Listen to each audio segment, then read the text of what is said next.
Thank you very much, and thank you for organizing this afternoon, which I think is extremely inspiring. Well, let me start from the farm to fork strategy. I was actually, looks better here. Yeah, you have the camera. Okay, I was actually a rapporteur for the Parliament's report on the farm to fork strategy, and the farm to fork strategy, we said that we want a better system for labeling to make to guarantee a proper choice for consumers. But as we saw today, and I fully agree with a lot of things which have been said today, things are quite tricky and are not that easy as it sometimes seems. And let me just ask some questions, and I think I'm a bit summarizing what has been said this afternoon. First of all, and I think this is the most important question, what is healthy? What is healthy? Is a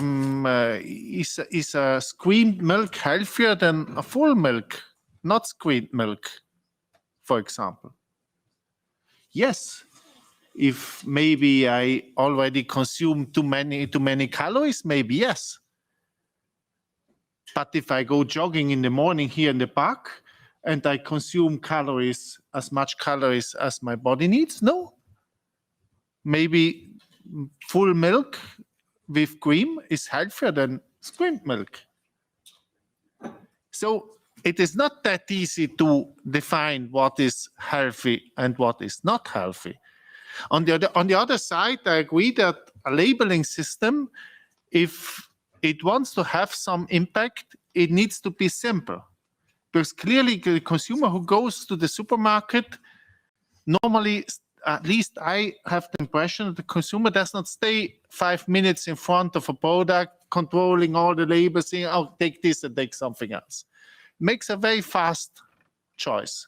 And therefore, the information needs to be simple.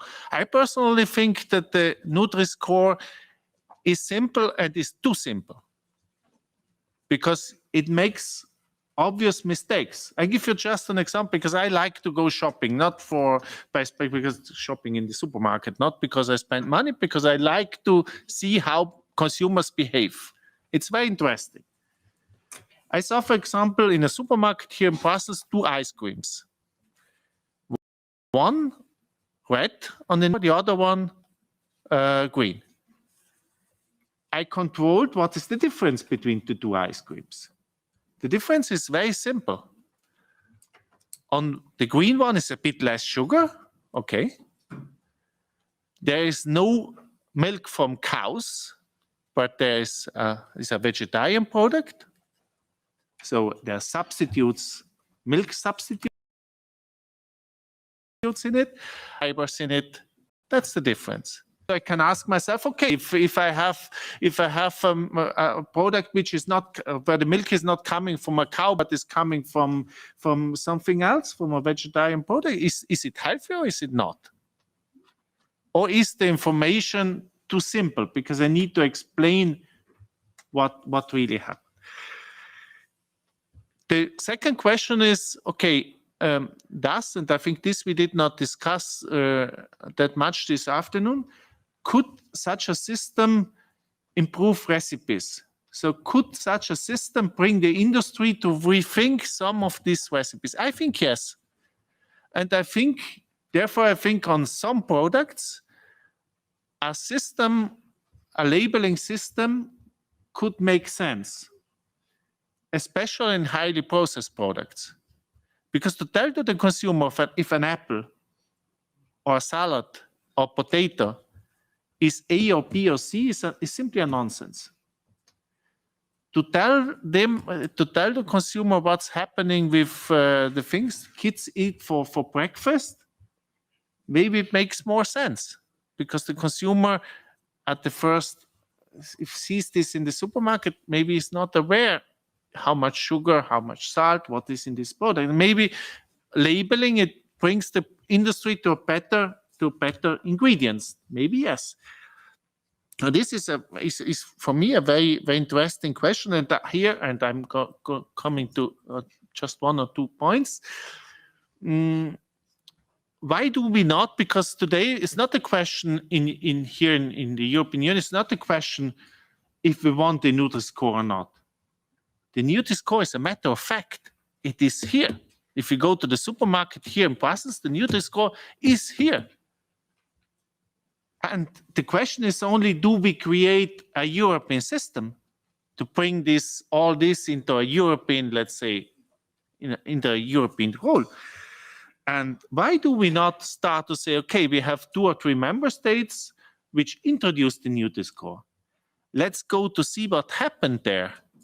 If it had an influence on consumer behavior, on recipes, or it didn't. Could be interesting, maybe. Or we could think how we can improve this system to be not as simple as it, or too simple, I think, as it is today. The last 2 points on a system like the Nutriscore. If it is like it is today, so it's not a European system or a public system, but it's a private system. It's owned by private companies. Who decides what is healthy and what is not healthy? Who decides which product is red or orange or green in a private system?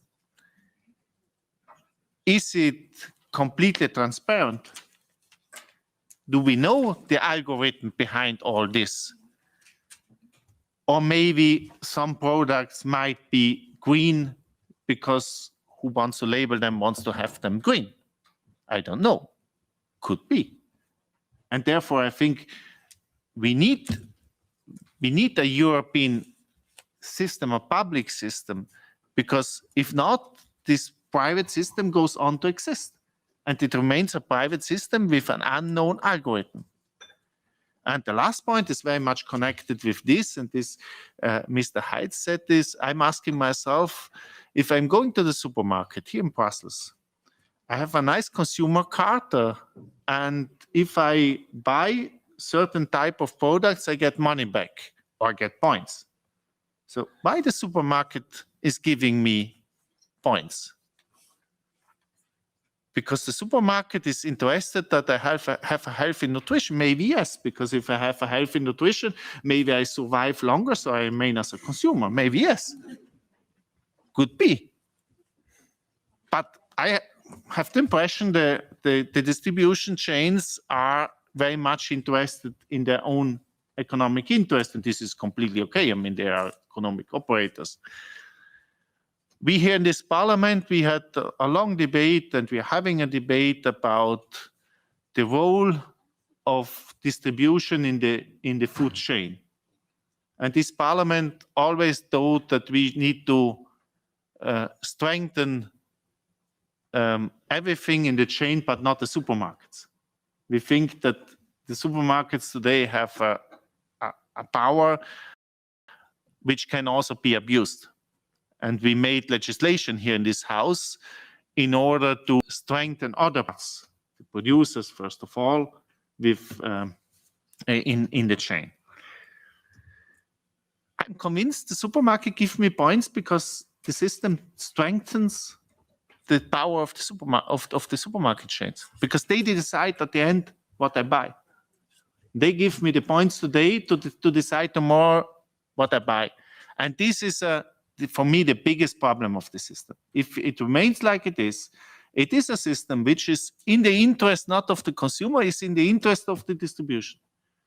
And it will bring to further abuse or the further strengthen the distribution system in the food chain. And this is for sure not what I want, and it's for sure not what this house wants. Thank you very much.